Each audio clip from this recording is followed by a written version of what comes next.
जय हिंद। आप सभी को नमस्कार। आज हम लोग one of the most important topic cover करेंगे। इट्स अबाउट इंडियन ज्योग्राफी, और इंडियन ज्योग्राफी में भी हम लोग जो कवर करेंगे वो है हमारा भारतीय कृषि, इंडियन एग्रीकल्चर। ये टॉपिक अगर आप देखते हो, ठीक है, तो ये काफ़ी लार्ज टॉपिक है, बहुत सारे इसमें चीज़ें हमें पढ़ना है। आपको इसमें क्या पढ़ना है इस वीडियो में हम आपको पढ़ाएंगे। और हमेशा, जैसा कि हम कहते हैं कि हमेशा मेरा टारगेट ये रहता है कि अगर आप मेरे साथ वीडियो देख रहे हो तो हम आपको वीडियो में ही चीज़ें याद करवा दें। और एक चीज़ जैसा कि हम हमेशा अगेन कहते हैं कि पढ़ना उतना ही है जो एग्ज़ाम के लिए इम्पोर्टेंट हो, ताकि चीज़ें आप रिप्रोड्यूस कर पाओ। ठीक है, एक एक चीज़ देखेंगे हम लोग, बहुत सारी चीज़ें आज हम लोग कंप्लीट करेंगे। पूरा का पूरा ज्योग्राफी का जो सीरीज है आपका चल रहा है, मैं एक चीज़ पहले ही बता चुका हूँ कि इससे ज़्यादा आपको ज्योग्राफी स्पेशली दरोगा के लिए, बिहार पुलिस के लिए, किसी भी एग्जाम के लिए आपको नहीं पढ़ना है। ठीक है, और एक चीज़ आपको मेनली वीडियो पे फोकस रखना है। नीचे लिंक है, ठीक है, नीचे लिंक है। जितने लोग भी टारगेट कर रहे हैं कि सर मुझे दरोगा बनना है, मैं अगेन आपको कहता हूँ, if you want to be a sub inspector इन बिहार, मुझे दरोगा बनना है सर बिहार में, तो आप ड्रीम डोज से जुड़ जाइए। इस चैनल को जरूर सब्सक्राइब कीजिए। मैं ये बार बार कहता हूँ कि चैनल को अगर आप सब्सक्राइब करते हो तो एक नया टीचर जो यूट्यूब पे आता है तो उसकी पहचान उसके सब्सक्राइबर से बनती है, ना कि उसके ज्ञान से। ये चीज़ हमने बहुत जगह देखा है।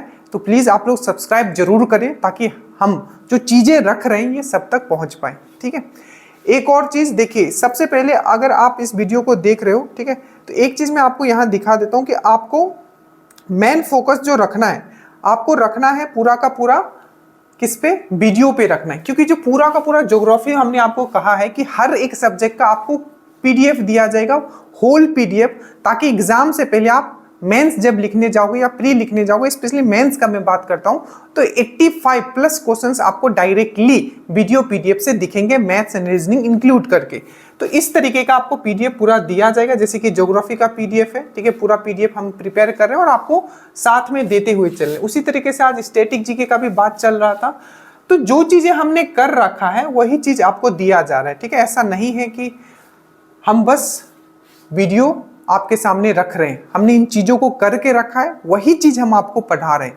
बस वीडियो पीडीएफ आप ड्रीम डोज का फॉलो कीजिए, और आपके लेवल पे और आपके टक्कर में कोई नहीं है। बस जितना हम मेहनत कर रहे हैं उस लेवल पे आके आपको मेहनत करना है। स्टार्ट करते हैं इस टॉपिक को। ठीक है, इस टॉपिक को हम लोग स्टार्ट करते हैं। और फिर से मैं कह देता हूं, नीचे में जितने भी क्वेश्चंस आपके डलते हैं, स्पेशली जो साइंस वाले जो क्वेश्चंस डलते हैं, एक भी क्वेश्चंस आप मिस ना करें।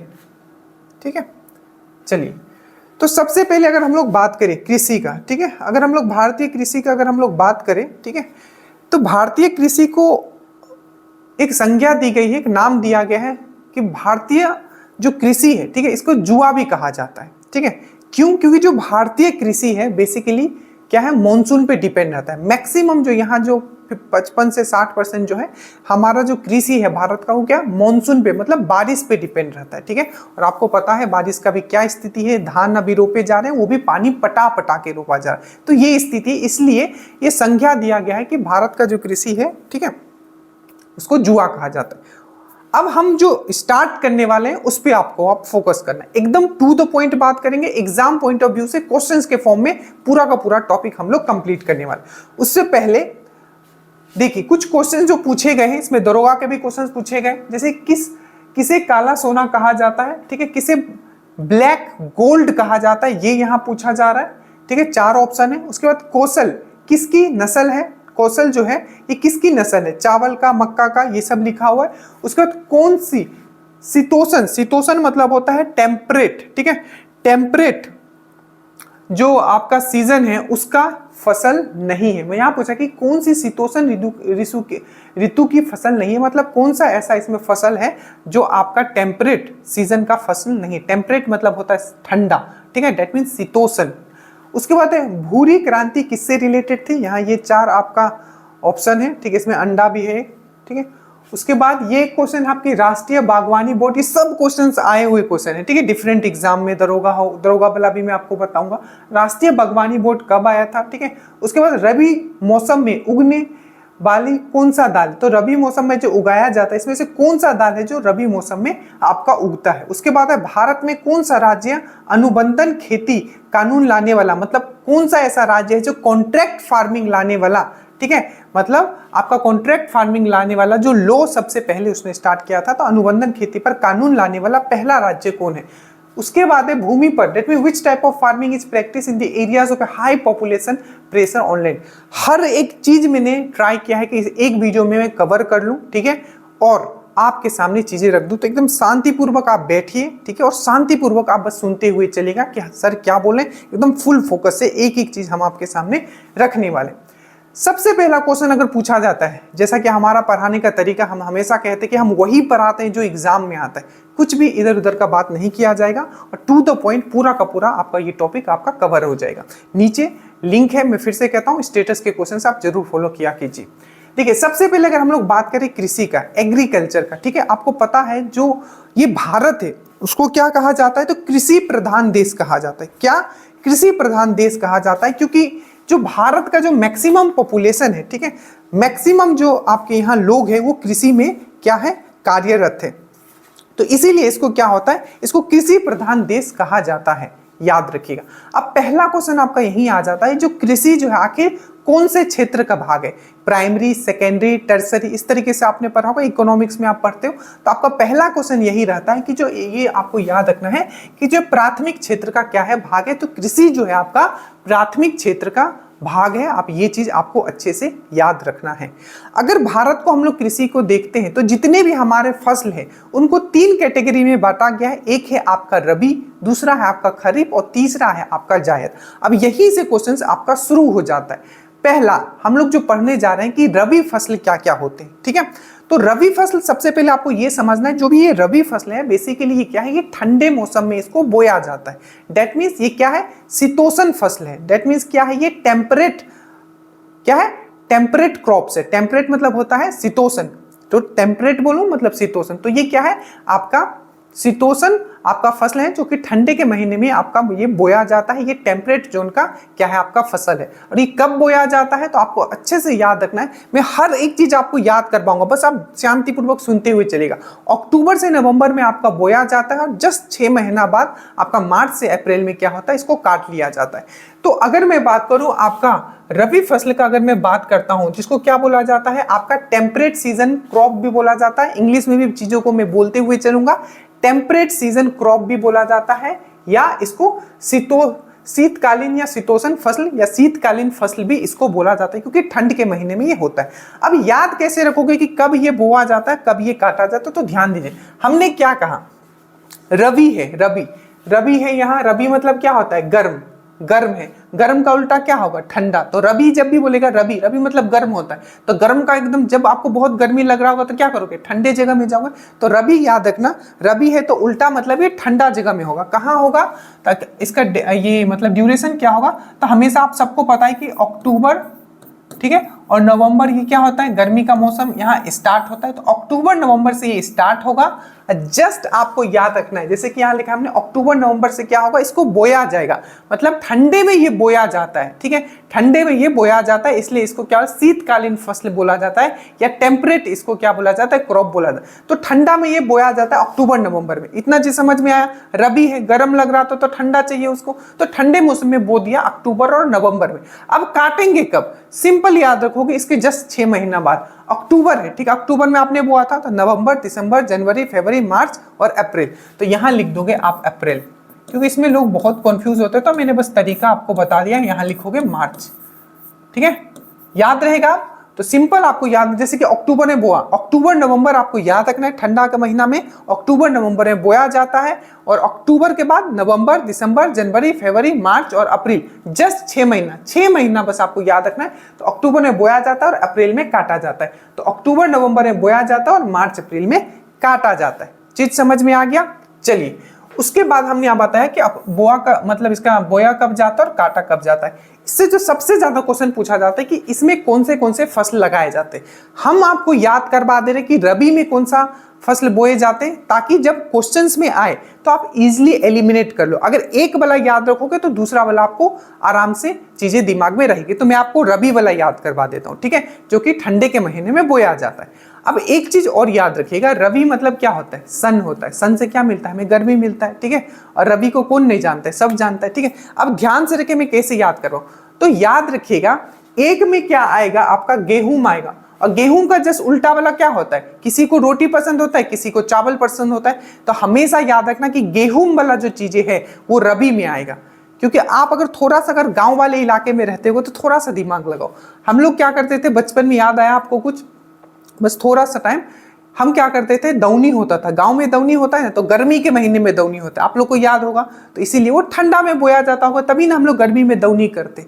तो बस, तो आपको याद रखना इसका एग्जाम्पल क्या है। तो गेहूं, जौ, सरसों, चना, मटर, आलू, राई, अलसी और मसूर, ठीक है। अब देखो याद कैसे रखना है। आपको याद रखना है रबी फसल में जो है आपका गेहूं और गेहूं से रिलेटेड जो चीज होते हैं, जैसे गेहूं और जौ एक जैसा ही लगता है देखने में, अगर आपने देखा है तो गेहूं और जौ तो एक साथ हो गया। साथ में याद रखिएगा जो गोल वाला जो चीज होता है, जिसका शेप, जिसका आकार गोल होगा, जैसे कि आलू, चना, मटर, ये सब जितने गोल वाले हैं, देखिए सरसों ये भी गोल होता है, चना ये भी गोल होता है, मटर ये भी गोल होता है, आलू ये भी गोल होता है। तो ये जितने भी हैं आपको, ठीक है, राई भी हल्का आप देखते होगे तो छोटा छोटा ही रहता है, तो उसको मैं बताऊंगा। तो ये हो गया आपका, ये सब जो हो गया आपका क्या हो गया? रबी हो गया।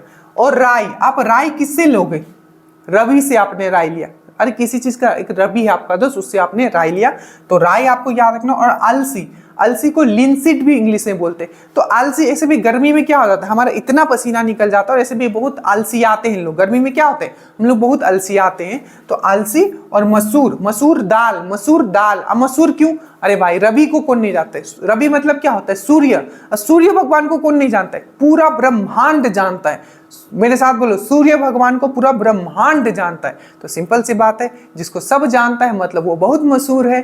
तो रबी बहुत मशहूर है, तो मशहूर। क्योंकि ये मैं इसलिए याद करवा रहा हूँ मशहूर, क्योंकि यहाँ से क्वेश्चन पूछे गए। अब देखना कितना, मतलब अगर ये चीज नहीं पता होगा तो थोड़ा मिले, आप जल्दी से इसको रिवीजन करो, मेरे साथ बोलो, मेरे इधर सामने देखिए। हमने प्रॉमिस किया आपको याद करवाऊंगा, याद करवाऊं। सबसे पहले आप ट्रस्ट करो कि सर आए हैं तो याद करवा के आपको याद हो गया, आप समझो दिमाग में आपका सेटल है। सबसे पहले अगर हम लोग रबी क्रॉप का बात करते हैं तो ये क्या है? शीतोष्ण। दैट मीन्स क्या है कि शीतकालीन फसल है। ये टेम्परेट जोन में होता है, मतलब टेम्परेट सीजन में आपका होता है। इसका बुआई कब होता है, मतलब इसको लगाते कब है? तो अक्टूबर नवंबर के महीने में लगाते हैं, और जस्ट 6 महीना बाद, दैट मीन्स हम लोग मार्च और अप्रैल में इसको काट लेते हैं, ठीक है। ये चीज आपको समझ में आया। मेन जो इसका क्रॉप क्या है, तो हमने आपको बताया रबी है, ठीक है। रबी आपको गेहूं और जौ तो याद रखना है, क्योंकि गेहूं जौ एक साथ आएगा और जो चावल है वो एक साथ आएगा, मतलब अलग में आएगा। ये दोनों कभी एक साथ नहीं होगा, क्योंकि किसी को चावल पसंद होता है, किसी को रोटी दोनों एक साथ नहीं आएगा। तो याद रखना इनसे फसल क्या क्या है। तो सबसे पहले मैंने क्या बोला था, आपको याद रखना है गेहूं और जौ। अब बाकी गोल गोल वाला सरसों, देखो मेरे साथ बोलो, सरसों, ठीक है, आलू, चना, मटर। और रबी को कौन नहीं जाता, बहुत मशहूर है, तो मसूर दाल हो गया। अलसी आ जाते हैं तो अलसी, ठीक है। और आपका एक चीज याद रखना है जो मैंने आपको बोला यहाँ, राई, क्योंकि राई आपने किससे लिया था? रबी से लिया था। अब यहां से आपका 1 से 2 नंबर कंफर्म हो गया है। आगे चलते हम लोग बात करते हैं खरीफ। देखिए जो खरीफ फसल है, सिंपल, जब रबी जो है आपको गर्म लग रहा था, रबी मतलब क्या होता है? गर्म, ठीक है, सन, तो वो ठंडा मौसम में होता है। अब यहाँ है तो सिंपल ये गर्म आपका, वो ठंडा में होता था तो ये गर्म में होगा। तो जो खरीफ का जो फसल है, देखिए खरीफ जो फसल होता है, थोड़ा सा मैं आपको चीजें समझाता हूं। खरीफ जो फसल होता है ये क्या है? आपका ग्रीष्मकालीन फसल है, मतलब ये ट्रॉपिकल सीजन क्या है आपका, क्या है ट्रॉपिकल सीजन, क्या है आपका ये क्रॉप से। तो आपको याद रखना है वो क्या था आपका, वो था आपका टेम्परेट, ये क्या आपका ट्रॉपिकल, वो क्या था शीतकालीन, ये क्या है आपका ग्रीष्मकालीन। अब एक चीज समझो, इसको हम लोग ना मॉनसून, ठीक है, क्या बोलते हैं? मॉनसून फसल भी कहते हैं। जो आपकी खरीफ फसल है उसको मॉनसून फसल भी बोलते हैं। अब ऐसा क्यों? क्योंकि आपको पता है ये बोया कब जाएगा? गर्म के महीने में, जून जुलाई में एकदम बहुत गर्म होता है। तो जून जुलाई में क्या होता है? ये आपका बोया जाता है। देखिए जून जुलाई में आपका बोया जाता है, जस्ट फिर से 6 महीना बाद, बस जून जुलाई याद रखो। तो जून हो गया, जुलाई, अगस्त, सितंबर, अक्टूबर, नवंबर, दिसंबर। तो जून जुलाई में बोया जाता है और नवंबर दिसंबर में काटा जाता है। कैसे मैंने याद करवाया, समझ में आया? बस शुरू का याद रखो। जैसे उसमें मैंने कैसे याद करवाया था, कौन से महीने में बोया? ठंड में।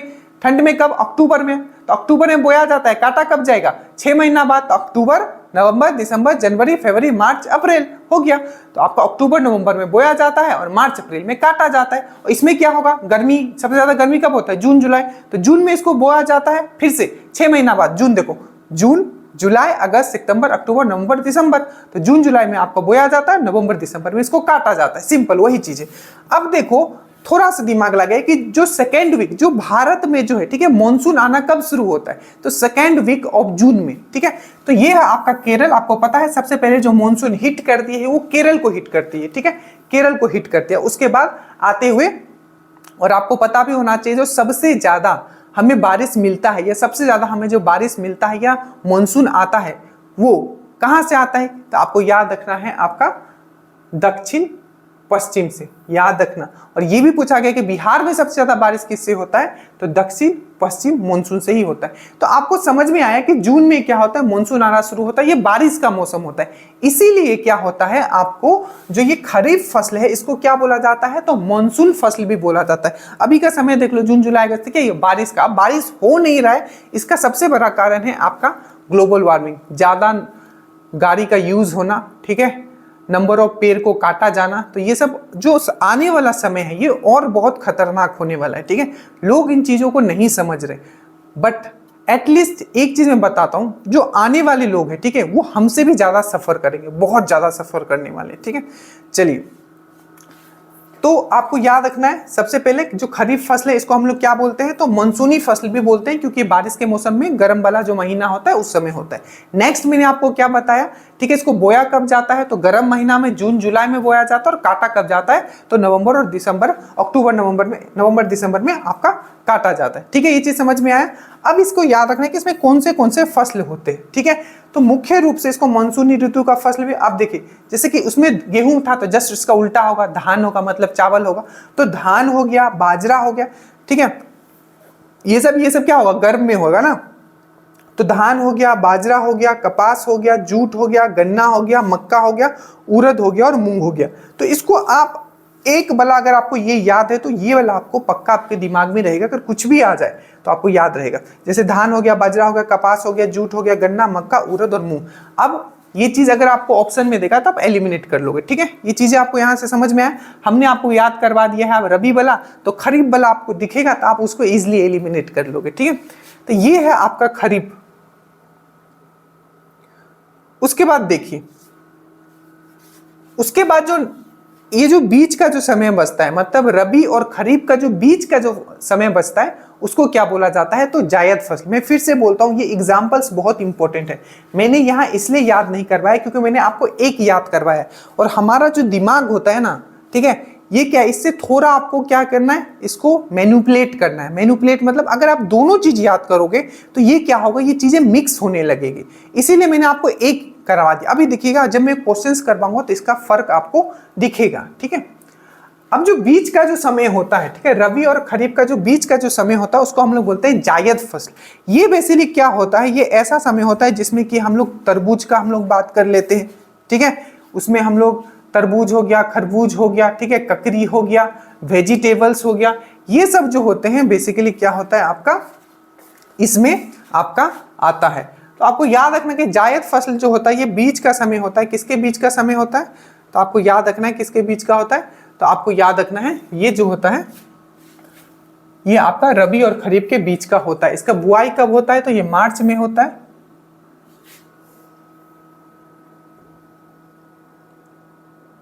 अरे रुक जा, ओके। तो इसका जो बुआई जो होता है आपका मार्च में होता है और जो कटाई होता है ये जून में होता है। ये बीच का समय, बस इतना आपको इसमें याद रखना है। इसमें कुछ नहीं है, मार्च और जून आपको याद रखना है, ये बीच का है, ठीक है। इसमें क्या होता है, तो आपको तरबूज, खरबूज, ककड़ी, खीरा ये सब जो होता है और बहुत सारे आपके जो सब्जियां होती है वो इस मौसम में होती है। बट क्वेश्चन आपका कहां से पूछा जाएगा? रबी और खरीफ से पूछा जाएगा। ये मैं आपको बता दे रहा हूं। मैं हमेशा कहता हूं एज ए स्टूडेंट मैं आपके सामने खड़ा हूं कि एक स्टूडेंट को क्या पढ़ना है, ठीक है। क्योंकि एज ए टीचर जब मैं पढ़ाना शुरू करूंगा तो मैं सब चीज पढ़ाऊंगा और सबको बोलूंगा कि इंपॉर्टेंट है और बहुत सारी चीजें आपके सामने रखूंगा। तो यही चीज जो मैं डिफरेंस पैदा करने की कोशिश कर रहा हूं, इन चीजों को आप समझिए, ठीक है। तो आपके क्वेश्चन कहां से आएंगे? रबी और खरीफ से मैक्सिमम क्वेश्चन चांस होते हैं। उसके बाद हम लोग देखते हैं दूसरे नंबर पे जो एक टॉपिक आता है कृषि के प्रकार। ऐसे आप ये पढ़ते नहीं होगे, बट अगर अभी का पेपर देखोगे तो एनसीईआरटी से डायरेक्टली उठा के कुछ पॉइंट्स वो रख देते। तो अभी हम लोग समझेंगे कि कृषि के कितने प्रकार होते हैं, जैसे कि मिश्रित खेती क्या है, ठीक है, आपका मतलब फसल चक्र क्या होता है, ठीक है, मतलब मिक्स्ड खेती क्या है, क्रॉप रोटेशन फार्मिंग क्या होता है, ठीक है, कॉन्ट्रैक्ट फार्मिंग क्या होता है, कार्बनिक कृषि क्या होता है, जूम कृषि क्या होता है, आपका टेरेस फार्मिंग क्या होता है, गहन खेती क्या होता है, इंटेंसिव, ये इंटेंसिव है, एक इंटेंसिव होगा एक एक्सटेंसिव होगा, ठीक है, यहाँ एक्सटेंसिव होगा, ठीक है, एक्सटेंसिव, ठीक है। उसके बाद होगा आपका निर्वाह, सब्सिस्टेंस फार्मिंग क्या होता है, और सहकारी। ये सब चीज लिखा हुआ है, इसका मतलब बस मैं अभी समझा रहा हूँ एक एक लाइन में, बस आपको उतना ही याद रखना है। सबसे पहले हम लोग बात करते हैं मिश्रित खेती का, दैट मीन्स आपका मिक्स्ड फार्मिंग का। ये क्वेश्चन बहुत बार आया हुआ है, ठीक है, एनसीईआरटी में डायरेक्ट ये वर्ड्स भी लिखे हुए हैं। देखिए मिक्स्ड फार्मिंग का मतलब ये नहीं होता है, मिश्रित खेती का मतलब कि दो अनाज को हम लोग मिक्स करें। सबसे बड़ा गलती यही होगा जब ऑप्शन में आएगा।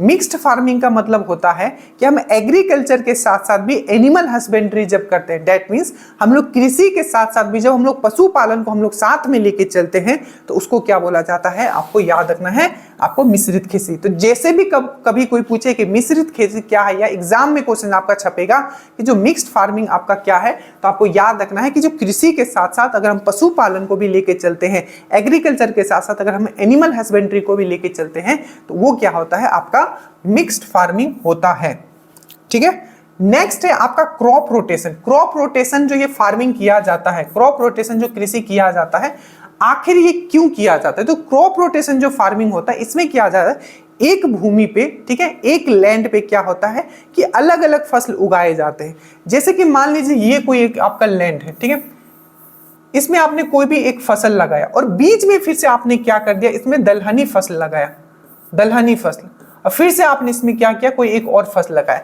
तो ये जो बीच वाला जो चीज है इसमें आपने दलहनी फसल लगाया। अब दलहनी फसल लगाने से क्या होता है, आपको पता है जितने भी दलहनी फसल है, दैट मीन जो लेग्यूमिनस प्लांट होते हैं, ठीक है, वो क्या करते हैं, नाइट्रोजन का क्या करते हैं, स्थितीकरण करते हैं। नाइट्रोजन का क्या करते हैं, आपका क्या करते हैं, फिक्सेशन करते हैं। हम आगे पढ़ेंगे, ऐसे बहुत सारे बैक्टीरिया हैं, हमने आपको पहले भी पढ़ा है कि बहुत सारे ऐसे बैक्टीरिया हैं, ठीक है, जो कि कहाँ मिलते हैं। आपको देखिए एक एक चीज में समझाने की कोशिश करता हूँ क्योंकि यहाँ से क्वेश्चन आएगा। देखिए तो क्रॉप रोटेशन करने से क्या होता है, सबसे पहले याद रखिएगा, तो सबसे पहले याद रखिएगा कि आपका जो लैंड है, ठीक है, उसका जो फर्टिलिटी है, जो उसका आपका उर्वरता है वो बढ़ जाता है। फर्टिलिटी क्या हो जाता है, इंक्रीज हो जाता है। कैसे, मान लीजिए पहले आपने यहाँ कोई भी फसल लगाया, ठीक है, मान लो कुछ भी आपने फसल लगाया, ठीक है, उसके बाद बीच में आपने क्या लगा दिया, दलहनी फसल। दलहनी फसल मतलब क्या होता है, लेग्यूमिनस प्लांट्स। लेग्यूमिनस प्लांट मतलब क्या होता है, चना हो गया, मटर हो गया, ठीक है, ये सब क्या है, दलहनी फसल, ठीक है। तो ये दलहनी फसल लगाने से क्या होता है, इसका उर्वरता बढ़ जाता है। अब बोलोगे सर कैसे बढ़ जाता है, याद रखिएगा, याद रखिएगा, याद रखिएगा, याद रखिएगा। जो भी दलहनी फसल होते हैं, जो भी लेग्यूमिनस प्लांट होते हैं, चाहे वो चना हो, मटर हो, ठीक है, इस टाइप के जो फसल होते हैं, ठीक है, इसके जो जड़ होता है, इसमें एक बैक्टीरिया होता है जो कि क्या करता है, जो वातावरण में जो नाइट्रोजन है उसका क्या कर देता है, स्थितीकरण कर देता है, जिससे प्लांट क्या होता है, वो नाइट्रोजन को यूज कर पाता है। क्यों, क्योंकि जो प्लांट जो है, जो आपके एटमॉस्फेयर में जो नाइट्रोजन है उसको डायरेक्टली यूज नहीं कर सकता है। याद रखिएगा ये चीज मैंने क्या बोला कि लेग्यूमिनस प्लांट जो होता है, दलहनी पौधे जो होते हैं, ये क्या करते हैं, आपका जमीन का जो फर्टिलिटी है ये इंक्रीज कर देते हैं। इसीलिए क्या होता है कि आपको फसल चक्र करना पड़ता है, क्योंकि एक ही अगर आप बार बार अगर फसल आप लगाते रहोगे तो इससे क्या हो जाएगा कि आपका जो जमीन का गुणवत्ता है, उर्वरता है, वो पूरी तरीके से खत्म होने लगेगा। उसके बाद होता है आपका कॉन्ट्रैक्ट फार्मिंग। कॉन्ट्रैक्ट फार्मिंग से क्वेश्चन भी बहुत सारे एग्जाम में पूछा गया था कि पहला ऐसा कौन सा राज्य था जिसने कॉन्ट्रैक्ट फार्मिंग पे लॉ बनाया था, ठीक है, लॉ मतलब अधिनियम बनाया था। तो याद रखिएगा तमिलनाडु पहला राज्य था जिसने कॉन्ट्रैक्ट फार्मिंग पे क्या बनाया था, लॉ बनाया था। क्या, तमिलनाडु पहला राज्य था जिसने कॉन्ट्रैक्ट फार्मिंग पे लॉ बनाया था। अब ये कॉन्ट्रैक्ट फार्मिंग क्या होता है, ये देखिए बेसिकली जैसा कि नाम है कॉन्ट्रैक्ट, तो बेसिकली क्या होता है, एक कॉन्ट्रैक्टर और एक किसान के बीच में क्या होता है, कॉन्ट्रैक्ट होता है। कॉन्ट्रैक्टर क्या बोलता है कि आप अपने 1 एकड़ पे, ठीक है, क्या आप अपने 1 एकड़ पे आलू लगाइए। अब ये कॉन्ट्रैक्टर कुछ भी हो सकता है कि ये कोई चिप्स कंपनी का क्या हो, ये बीच का आदमी हो। तो कॉन्ट्रैक्टर क्या बोलेगा किसान को कि हम आपका हर 1 कुंटल जो है आलू 1000 रुपए लेंगे। ये पहले ही दाम फिक्स कर देता है, ठीक है। अब आगे चल के हो सकता है कि आलू का दाम, जब वो आलू उपज के निकले तो हो सकता है कि आलू क्या कौन सा है, तो याद रखिएगा आलू जो होता है आपका कौन सा है, तो ये आपका कौन सा आलू कौन से ये में आता है, तो आपका आलू गोल होता है, गोल मतलब ये रबी फसल है, ठीक है। ये चीज आपको याद रखिए, आई थिंक हमने यहाँ लिखा है कि नहीं, एक बार चेक कर लेता हूँ, ठीक है।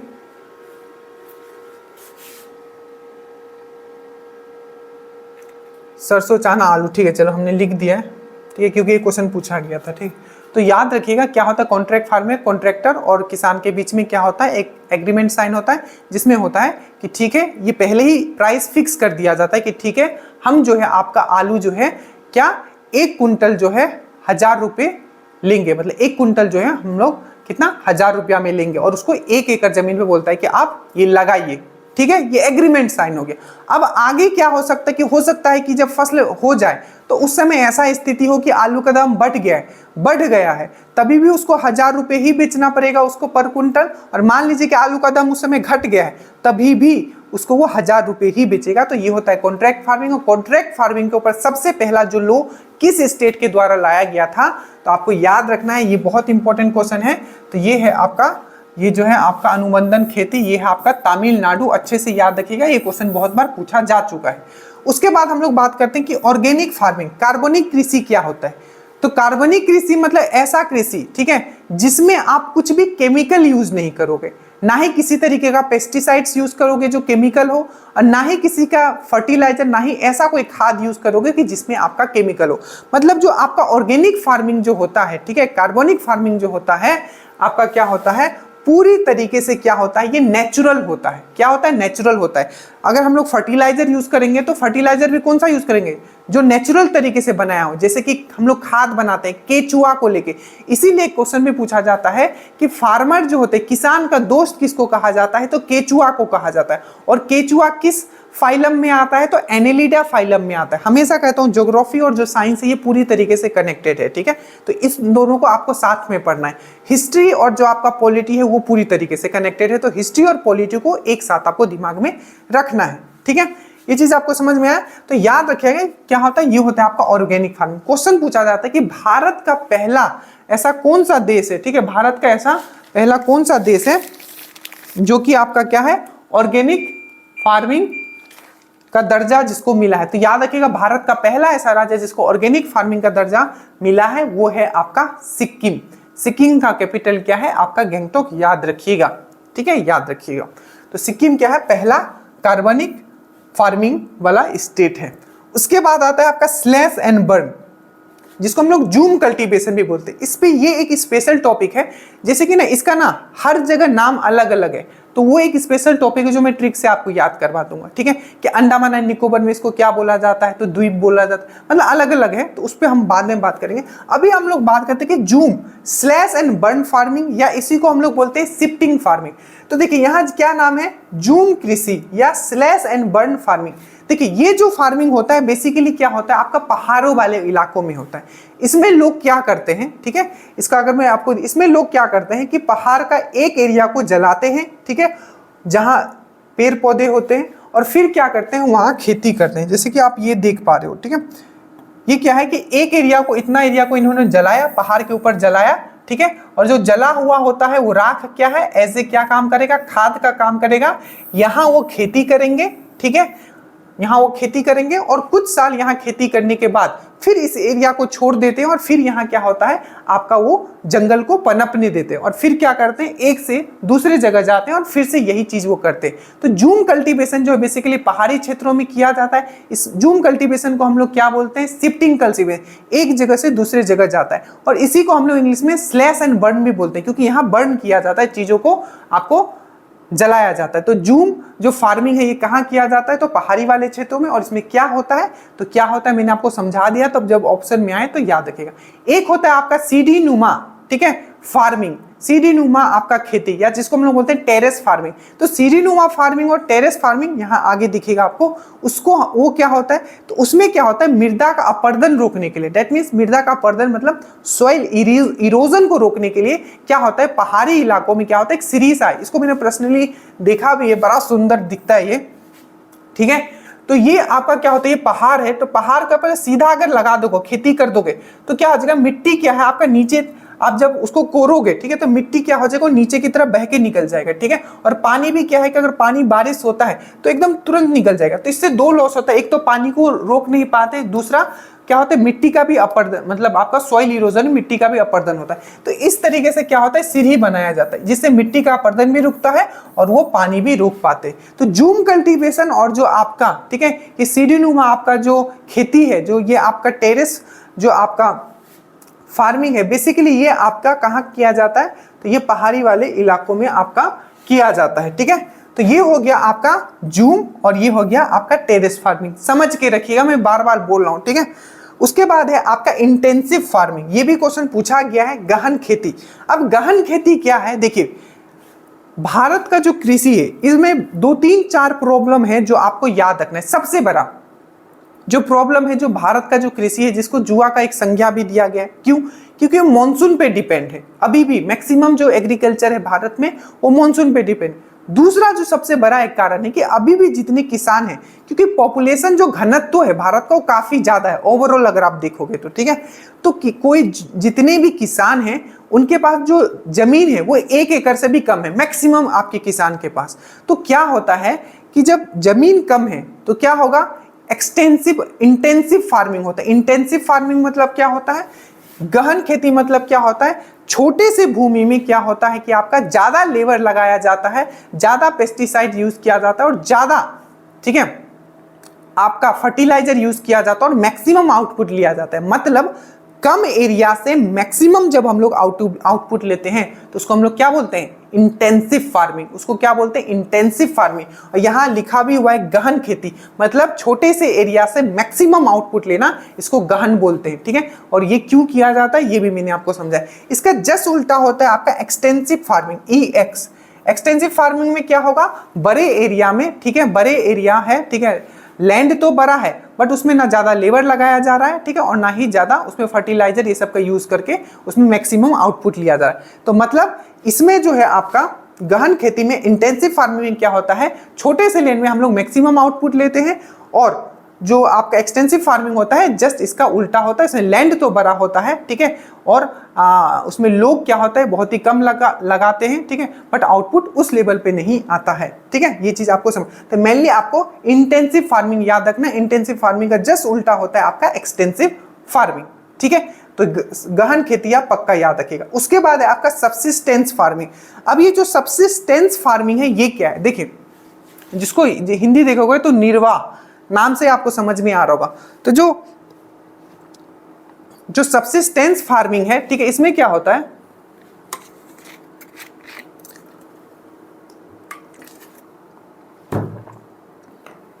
तो जो सब्सिस्टेंस फार्मिंग इसमें क्या होता है कि किसान सिर्फ अपने लिए अनाज उगाते हैं, ठीक है, बेचने के लिए नहीं, अपने लिए और अपनी फैमिली के लिए उगाते हैं, उसको हम लोग बोलते हैं सब्सिस्टेंस फार्मिंग या निर्वाह खेती। उसके बाद है आपका, याद समझ में आया क्या है, निर्वाह खेती, सब्सिस्टेंस फार्मिंग। जब फार्मिंग किया जाएगा अपने लिए और अपने परिवार के लिए तो उसको हम लोग सब्सिस्टेंस फार्मिंग। उसके बाद है सहकारी, कोऑपरेटिव फार्मिंग। कोऑपरेटिव फार्मिंग क्या होता है, अब इसको समझिए। कोऑपरेटिव फार्मिंग मतलब होता है जब, देखिए किसानों के पास क्या है, छोटा छोटा जमीन है, ठीक है। अब ये जब बहुत सारे किसान, जब छोटे छोटे किसान जब ये मिल जाएंगे और एक कॉर्पोरेशन बना लेंगे, कोऑपरेटिव बना लेंगे, क्यों, ताकि वो एक दूसरे का रिसोर्स यूज कर पाए। अब बोलो क्यों, जैसे कि देखो मान लो कि एक छोटा किसान है, ठीक है, और 2-4 और छोटा किसान है, वो सब लोग मिल गए। अब मान लो कि उनको बीज मंगाना है, तो वो अकेला बीज अगर लाने जाता है, ठीक है, तो हो सकता है उसको ज्यादा पैसा लगे, बट सब लोग मिलके किसी एक गाड़ी को भाड़ा करते हैं और उस पर ही वो बीज मंगा लेते हैं, तो इससे क्या हो जाएगा, सबको फायदा हो जाएगा। इसी को हम लोग बोलते हैं आपको क्या, कोऑपरेटिव फार्मिंग। मतलब क्या होता है, इसी को हम लोग बोलते हैं आपका सहकारी खेती। तो ये सब चीज मैंने आपको समझा दिया। जब क्वेश्चंस आपके सामने आएंगे आपको समझ में आएगा कि सर इतना आखिर क्यों बोल रहे थे, ठीक है। तो सबसे पहले आपने क्या समझा, रबी खरीफ एंड आप जायद फसल आपने समझा। उसके बाद आपने समझा कि किस किस तरीके का आपका यहाँ खेती होता है, ठीक है। अब ध्यान से देखिएगा, ठीक है, हो सकता है कि आपको लगे कि सर इतना कैसे, बट आपको करके जाना है, ठीक है। कुछ भी हम एक्स्ट्रा बात नहीं कर रहे, बस वही बता रहे हैं कि आपको एग्जाम में अब जो आएगा बहुत इंपॉर्टेंट टॉपिक, ठीक है। सबसे पहला इंपॉर्टेंट टॉपिक क्या था, रबी और खरीफ, अच्छे से पढ़ के जाना। नेक्स्ट जो इंपॉर्टेंट टॉपिक है ये है आपका विभिन्न कृषि क्रांति। जितने भी आपके एग्रीकल्चर रिवॉल्यूशन हुए हैं, ठीक है, जिसमें कि विभिन्न रिवॉल्यूशन मतलब होता है क्रांति, ठीक है, तो जितने भी आपके एग्रीकल्चर रिवॉल्यूशन हुए हैं, कृषि क्रांति हुए हैं, उसमें से सबसे पहले आपको जो पढ़ना है वो है आपका ग्रीन रिवॉल्यूशन। क्या है आपका? हरित क्रांति। अब याद रखिएगा, आपको पहला क्वेश्चन पूछा जाएगा कि हरित क्रांति जो ये शब्द है ये किसने दिया था? तो विलियम गॉड ने दिया था। किसने दिया था? तो हरित क्रांति का जो शब्द है ये बेसिकली किसने दिया था? विलियम गॉड ने दिया था, याद रखिएगा। और ये जो आखिर जो हरित क्रांति हम लोग बोलते हैं, लेकिन यही आपको पूछ ले कि आखिर हरित क्रांति मतलब है क्या? देखिए, हरित क्रांति मतलब है कि जो नॉर्मल किस्म के जो बीज होते थे उसके स्थान पे हम लोग अच्छे किस्म के बीज यूज करें, जिसको हम लोग बोलते हैं हाई यील्डिंग ब्रिज बोल रहा हूं आपका सीड, ठीक है। जो बीज जो होता है, ठीक है, नॉर्मल बीज के जगह हम लोग ऐसा बीज यूज करें जिससे क्या हो। अब देखिए क्या मैंने लिखा है, उच्च उपज देने वाले किस्म के बीज, दैट मीन्स इसको हम लोग बोलते हैं कि हाई यील्डिंग सीड्स। इसका मतलब क्या होता है समझिए। ग्रीन रिवॉल्यूशन में क्या किया गया? ग्रीन रिवॉल्यूशन में ये किया क्या कि नॉर्मल बीज के जगह, ठीक है, साइंटिफिक तरीके से ऐसे बीजों का, ठीक है, क्या साइंटिफिक तरीके से ऐसे बीज लाए गए जिससे छोटे एरिया में भी मैक्सिमम आउटपुट हो। मतलब छोटा एरिया तो छोटा है, आपके पास लैंड तो छोटा है, बट आउटपुट क्या हो? बहुत ज्यादा हो, पहला। दूसरा, जो आप फसल लगाते हो जितना पहले समय लगता था उससे कम समय लगे, ये हो गया। तीसरा, जो ये बीज था किसी भी बीमारी से फ्री था, मतलब कि ये जो बीज था इस तरीके से जेनेटिकली मॉडिफाइड जो बीज था कि इसमें बीमारी जल्दी नहीं लगता था, और इसके जो फसल थे ये भी आपको क्या थे? आपको बीमारी से बहुत ही रेजिस्टेंट थे, मतलब इसके अंदर बहुत पावर था और इजिली इस पे फसल पे कोई बीमारी नहीं लगता था। तो हाई यील्डिंग ब्रिज मतलब क्या हुआ कि जो ग्रीन रिवॉल्यूशन जब आया इसमें ऐसे किस्म के बीजे यूज किए गए जो कम जगह में ज्यादा पैदावार देते थे। दूसरा, जल्दी इनका फसल जो समय था बहुत ही जल्दी पक के ये तैयार हो जाते थे। तीसरा, जो इनका जो बीज था वो इस तरीके से आपका इसको निकाला गया था या जेनेटिकली मॉडिफाइड किया गया था कि आपको क्या होता था कि इसमें जो बीमारियां हैं इसके फसल में बहुत कम लगता था। इसी को ग्रीन रिवॉल्यूशन बोलते हैं, याद रखिएगा, ठीक है। अब देखो, जो मैं जेनेटिकली मॉडिफाइड एक वर्ड यूज किया, इसका मतलब क्या होता है? एक एग्जांपल आपने पढ़ा होगा, जो दरोगा का एक्साइज का क्वेश्चन है कि गोल्डन राइस। क्या मैंने बोला? Golden rice. तो ये जो गोल्डन राइस है, ठीक है, गोल्डन जो राइस है, ठीक है, गोल्डन राइस, सुनहरा चावल, ये भी एक जेनेटिकली मॉडिफाइड क्या है? ये चावल है, ठीक है। ये किस्म जो है आपका जेनेटिकली मॉडिफाइड डेवलप किया गया है। और याद रखिएगा किसके लिए बहुत ही इंपॉर्टेंट होता है? तो विटामिन ए के लिए। तो विटामिन ए के लिए क्या होता है? ये गोल्डन राइस बहुत बहुत बहुत 2 बार ये क्वेश्चन दरोगा में पूछा जा चुका है ऑलरेडी।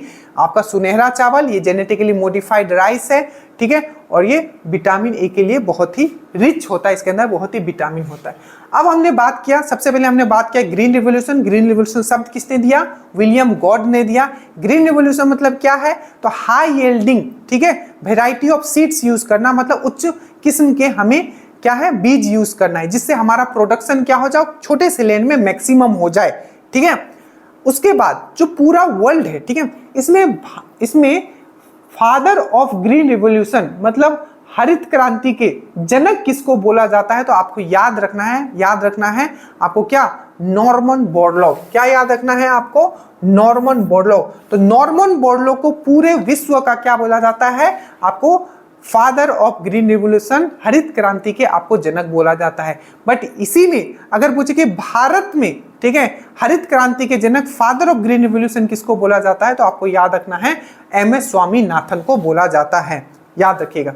और ये जो नॉर्मन बोरलॉग, तो याद रखिएगा ये भी क्वेश्चन पूछा गया, ये कहाँ के रहने वाले थे? तो यूएस के रहने वाले थे। कहाँ के रहने वाले थे? यूएस के। और याद रखिएगा इनको नोबेल अवार्ड भी मिला था। नोबेल अवार्ड किस क्षेत्र में मिला था? तो शांति के क्षेत्र में मिला था। और कब मिला था? तो 1970 में मिला था। एक बार जल्दी से रिवीजन कीजिए। सबसे पहले ग्रीन रिवॉल्यूशन शब्द किसने दिया? विलियम गॉड ने दिया। फादर ऑफ ग्रीन रिवॉल्यूशन किसको बोला जाता है? नॉर्मन बोरलॉग को बोला जाता है। नॉर्मन बोरलॉग कहाँ के रहने वाले थे? तो आपको याद रखना है यूएसए के रहने वाले थे। कब इनको नोबेल मिला था? तो 1970 में मिला था। किस क्षेत्र में मिला था? तो शांति के क्षेत्र में मिला था। एक चीज और याद रखिएगा, ये जो ग्रीन रिवॉल्यूशन है सबसे पहले अमेरिका और मेक्सिको में 1965 के समय ये स्टार्ट हुआ था। तो याद रखिएगा 1965 में यूएस और मेक्सिको में सबसे पहले स्टार्ट हुआ था। अगर हम लोग भारत की ओर आते तो हमने बोला भारत का जो किसान है उसका सबसे बड़ा प्रॉब्लम यही था कि उसके पास लैंड नहीं था, क्योंकि लोग यहाँ बहुत ज्यादा हैं, ठीक है। तो जब ये ग्रीन रिवॉल्यूशन आया तो ये भारत के लिए एक बहुत बड़ा वरदान था, मतलब बोलते हो ना भूखमरी से बचने का, ये एक बहुत बड़ा एक आपका आप कह सकते हो कि उस समय का एक रिवॉल्यूशन, इसीलिए इसको क्रांति बोला जाता है, ठीक है। क्यों क्रांति बोला जाता है तो अभी आप समझोगे।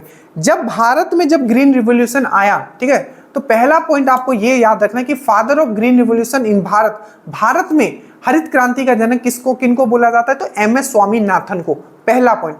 दूसरा याद रखिएगा आखिर इनको जो फादर ऑफ ग्रीन रिवॉल्यूशन बोला जाता है, एक पॉइंट और रखिया गया कि अभी का अगर आप समय देखोगे तो 2024 में उनको भारत रत्न भी दे दिया गया। तो 2024 में इनको क्या मिल गया, भारत रत्न भी बोल दिया। और मैं क्यों बोल रहा हूं कि जो ग्रीन रिवॉल्यूशन है ये वरदान था, क्योंकि ग्रीन रिवॉल्यूशन के आने के बाद जो गेहूं का जो पैदावार था वो 5 गुना बढ़ गया। 5 गुना समझ रहे हो, मतलब पहले अगर 1 केजी होता था तो सीधा 5 केजी हो गया, अब उसको अगर 1 टन होगा तो 5 टन होगा। अब समझो इसीलिए वरदान कहा जाता है ग्रीन रिवॉल्यूशन को। अगर भारत का बात किया जाए, अगर ग्रीन रिवॉल्यूशन अगर नहीं आया होता उस समय, तो सोचो अगर वही चीज अगर अभी हम लोग यूज कर रहे थे उसी टाइप का सीड्स, तो भूखमरी हो जाता, ठीक है। इतने लोग को कैसे पेट अपना खुद का नहीं होता, बाहर का तो खैर दूर का बात है, हम लोग एक्सपोर्ट कर ही नहीं पाते। तो जो आपको याद रखना है कि जो आपका गेहूं में जो है 5 गुना बढ़ोतरी हुआ और चावल में क्या हुआ, 3 गुना बढ़ोतरी हुआ। ये चीज आपको याद रखना है।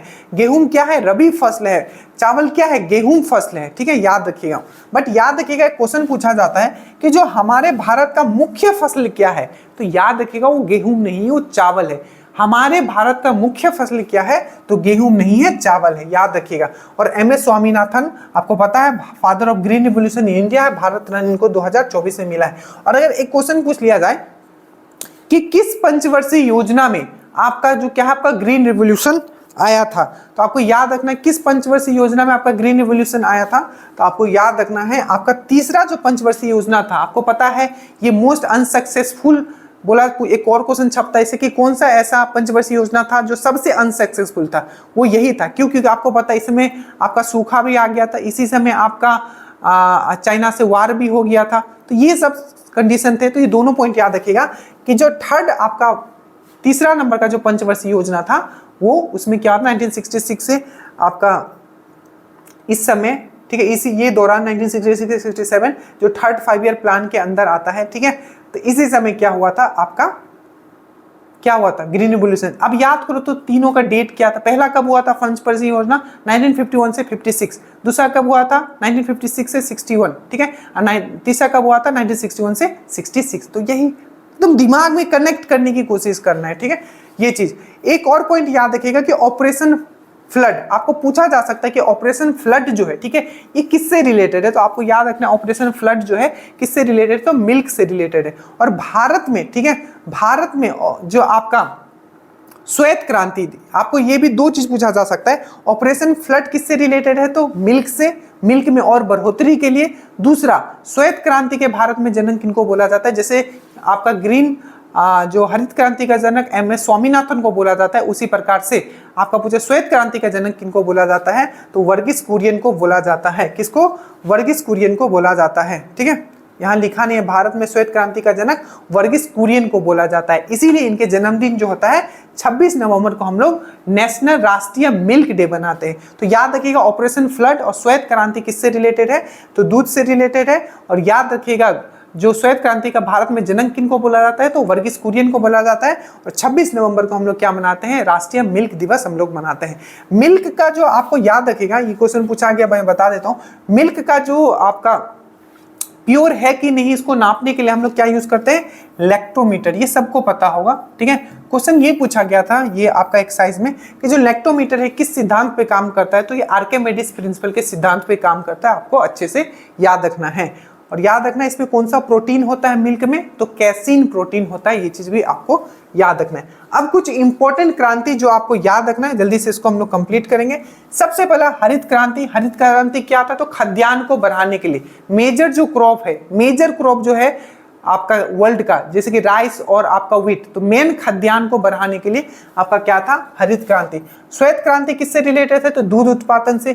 पीली क्रांति किससे रिलेटेड है, तो तिलहन। तिलहन मतलब क्या होता है, ऑयल सीड, जिससे हमें ऑयल मिलता है। जितना भी बीज है जिससे ऑयल मिलता है उसको हम लोग तिलहन बोलते हैं। तो आपको याद रखना है, जब पीला क्रांति किससे है, तो आपका तिलहन से। भूरी क्रांति मतलब ब्राउन रिवोल्यूशन किससे है, तो आपका उर्वरक से, मतलब फर्टिलाइजर से। तो ब्राउन किससे है, फर्टिलाइजर से। ब्राउन किससे है, फर्टिलाइजर से, ठीक है। नीली क्रांति आपको पता है, ब्लू, ये तो मछली से है, ठीक है, ब्लू है पानी पानी। उसके बाद है लाल क्रांति किससे है, रेड। तो रेड याद रखिएगा, टमाटर और मांस। और टमाटर का अगर मैं बात करूं, ठीक है, तो इसमें कौन सा एसिड होता है, ऑक्जेलिक एसिड होता है। इसका कलर लाल क्यों होता है, तो लाइकोपीन के कारण होता है। क्यों होता है, लाइकोपीन के कारण। और मांस याद रखिएगा, तो टमाटर और मांस से रिलेटेड है आपका लाल क्रांति। और यही अगर मैं बोल दूं कि गुलाबी क्रांति किससे रिलेटेड है, तो प्याज और झींगा से। प्याज और झींगा। अब सिंपल, जब भी मैं झींगा बोलता हूं तो आपको दिमाग में साइंस में जाना चाहिए और झींगा आपको याद होना चाहिए कि कौन से आपके फाइलम में आता है। तो आपका ये आता है आपका एंथ्रोपोडा के क्रस्टा में। एंथ्रोपोडा इसका फाइलम है और इसका क्लास कौन सा है, क्रस्टा, ठीक है। ये सब चीज एकदम दिमाग में चलना चाहिए, ठीक है। तो ये हो गया झींगा। आपको पिंक है गुलाबी क्रांति, झींगा मछली और आपका ओनियन, याद रहेगा। चलिए, एक दरोगा में क्वेश्चन पूछा गया था कि जो ओनियन जो होता है, ठीक है, ये अपना फूड स्टोर कहाँ करता है, तो लीव्स में करता है। आपको याद रखना है, पत्ते में करता है, ठीक है, पत्ते में करता है। और आप ये बताओ कि जो ये आपका जो ओनियन जो आप खाते हो, ठीक है, ओनियन जो आप खाते हो उसका वो क्या है, क्या उसका वो जड़ है, ठीक है, क्या वो उसका तना है, क्या है उसका वो फूल है। आप कमेंट करके मुझे बताओ, ये चीज सब पढ़ाया हुआ है, ठीक है। उसके बाद है बादामी क्रांति। तो बादामी क्रांति किससे रिलेटेड है, तो मसाला उत्पादन से, ठीक है। सुनहरी क्रांति किससे रिलेटेड है, मतलब गोल्डन, गोल्डन, सुनहरी, गोल्डन, तो फल उत्पादन से। और रजत क्रांति किससे रिलेटेड है, मतलब सिल्वर रिवोल्यूशन किससे रिलेटेड है, तो अंडा से। और काली ब्लैक क्रांति किससे रिलेटेड है, मतलब ब्लैक रिवोल्यूशन, तो पेट्रोलियम से। और गोल क्रांति मतलब गोल, सर्कल, ठीक है, गोल क्रांति किससे रिलेटेड है, तो आलू से। फिर से एक बार रिवीजन करो इसको, आप कंफ्यूज करोगे जल्दी। हरित क्रांति खाद्यान्न उत्पादन, ठीक है। व्हाइट रिवोल्यूशन दूध, yellow revolution oil seed, brown revolution fertiliser, blue revolution fish, red revolution आपका क्या, मांस और टमाटर, गुलाबी रिवोल्यूशन, पिंक रिवोल्यूशन आपका झींगा, ठीक है, प्रॉन जिसको बोलते हैं, ठीक है, और आपका ओनियन, बादामी स्पाइस, सुनहरी गोल्डन फल, सिल्वर रिवोल्यूशन अंडा, काला आपका पेट्रोलियम मतलब ब्लैक रिवोल्यूशन पेट्रोलियम, और गोल राउंड रिवोल्यूशन आपका आलू उत्पादन। अच्छे से याद रखिएगा, ठीक है। तो ये था। अब हम लोग बात करते हैं, ये चीज होने के बाद अब क्या होता है, जो हमारा मुख्य फसल है, जैसे कि आपका मेन मुख्य फसल क्या है, आपका चावल और गेहूं, इस पे क्वेश्चंस पूछा जाता है, जो मैं आपको करवा रहा हूं वन बाय वन। आप सबसे पहले हम लोग फिर से एक बार रिवीजन करते हैं। जो चावल, देखो हो सकता है कि आपको टाइम लगेगा, ठीक है, और ये क्लास थोड़ा सा लंबा हो, बट याद रखिएगा ये एक ऐसा क्लास होगा जो लाइफ में, ठीक है, आपने कभी भी अगर इस टॉपिक को पढ़ा है तो इस लेवल पे आकर इस तरीके से नहीं पढ़ा होगा। बहुत मजे से हम चीजें कर रहे हैं, ठीक है। तो जो मेन फसल है हमारा वो है आपका क्वेश्चन, पहला क्वेश्चन यही बोल रहा था कि भारत का जो प्रमुख जो मेन फसल है वो कौन सा है, तो आपको याद रखना जो मेन फसल है वो है आपका चावल, वो है आपका राइस, ठीक है। यहां से क्वेश्चन में कनेक्ट कर देता हूं कि जो आपका चावल होता है, तो चावल का जो खेत होता है उससे कौन सा गैस निकलता है, या दलदली वाले एरिया का से कौन सा गैस निकलता है, तो मीथेन निकलता है। अच्छे से याद रखिएगा, यहां से भी आपका मीथेन निकलता है आपके चावल के खेत से। अब याद रखिएगा, सबसे पहले हम लोग बात है जो मेन खाद्यान्न फसल है वो है हमारा चावल। अब चावल के लिए सबसे पहले आपको मैंने क्या करवाया था, जो चावल जो क्या है ये गर्मी के मौसम में बोया जाता है। डेट मीन्स क्या है, ये खरीफ फसल क्या है, आपका खरीफ फसल है। डेट मीन्स ये गर्मी में इसको बोया जाता है। पहला पॉइंट, गर्मी मतलब ग्रीष्मकालीन है, ठीक है। ये क्या है, ट्रॉपिकल सीजन का, ये क्या है आपका, क्या है ट्रॉपिकल सीजन। देखो टेम्परेट बोलूं तो मतलब ठंडा, ट्रॉपिकल बोलूं तो मतलब गर्म। तो ट्रॉपिकल सीजन का क्या है आपका क्रॉप है, और खरीफ क्रॉप है। भारत का क्या है, ये मुख्य क्रॉप है, मेन क्रॉप है, आपको ये भी चीज याद है। अब इसके लिए बारिश कितना चाहिए, तो बारिश तो चाहिए क्योंकि इसको बोना है, तो 100 सेंटीमीटर से अधिक बारिश होना चाहिए, और तापमान जो होना चाहिए 25 से अधिक होना चाहिए, जो कि अभी है, ठीक है, बारिश नहीं हो रहा है, ठीक है। उसके बाद मैंने आपको बताया जैसे कि ये क्या उष्णकटिबंधीय ट्रॉपिकल मौसम में, ये बेसिकली उष्णकटिबंधीय मतलब होता है ग्रीष्मकालीन आपका क्या है एक फसल है, ये भी चीज मैंने आपको समझाया। भारत की प्रमुख खरीफ फसल है, ये भी चीज मैंने आपको समझा दिया। अब जो नेक्स्ट जो मैं आपको बताने वाला हूं वो है इसके वेराइटी, इसके किस्म, इसके ब्रीड, ठीक है। कि जो चावल है आपको पूछ लिया जाता है सुगंधा, ठीक है, ये किसका ब्रीड है, ये किसका किस्म है। अब वहां बहुत सारे ऑप्शन दिया होगा आपका, चावल का, गेहूं का, मक्का का, ठीक है, बहुत सारे। तो अब मैं जो याद करवाने जा रहा हूं उसको ध्यान से सुनिएगा, यहां से क्वेश्चन पूछे जाते हैं। अब देखिए इसके नस्ल, इसके किस्म का बात करते हैं तो याद रखिएगा राइस जब भी आएगा ना, राइस, ठीक है, राइस, तो जब भी आप राइस करोगे ना ऊपर पद पे तो महिला आपके पीछे रहेगी। मैंने क्या बोला, जब भी आप राइस करोगे, राइस RISE, राइस या राइस, दोनों को मैं कनेक्ट कर दे रहा हूं। तो जब भी आप राइस करोगे, जब ऊंचे पद पे जाओगे तो महिला आपके पीछे आएगी।